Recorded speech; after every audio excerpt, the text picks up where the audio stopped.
Silong leba Manipur Raspberry Tugai Kibabu Yaning Dava Pongdoktuna Office Asi Shaw Lonshinkhre Kongzungaduda Sharuk Yakiba maheiroi singna Pongdorapada Manipur Raspberry Shi Manipur ki Puari ga yamna maruoiba amani adubu Raspberry Tugai Baibasi Manipur Puari Muthatpaga Manai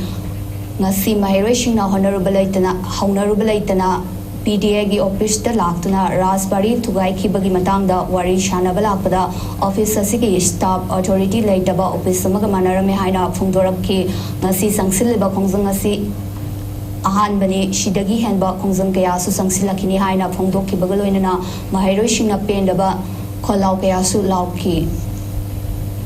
Silong Leba Wagi Manipur Raspberry da Ufun Dama Tugaga Manipuri History Galweba Yamna Marueba She Mutaki Bible Manipuri, White and Hama Mutapani, Loser, Satana, Satasina, Honorable Kongzang Sanshila Family, Visitation Posapani.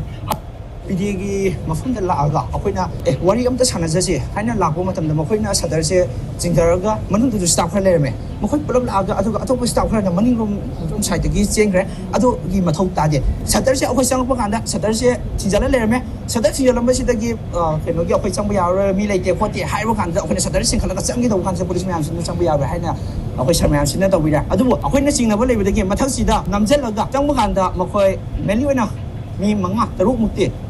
Kanogi staff sida lerme makoy aduda leibing mathau tade hagi ngasi PDA office asida PDA office amada da staff amda leram da bai basa yam laibak thibani akhoi na ngasi office solo dal bagi maram di office amada lerga staff amda leifagadi thongmosan baga chat mani adula thamna fare haduna koi jam science dem arts plus punjal laga koi ngasi gi ngai punna punjal laga koi solo jan jaram bani aduga relena na ngasi am nungai jada ba thong ngai gadi ngasi akhoi na leibak gi damakda koi gi history oi ba Silong Leba Raspberry, Scribe, Yaninga Ponto Lagoma Tamda, Dona Chen Gibai was there, Yamalabak Tiffany,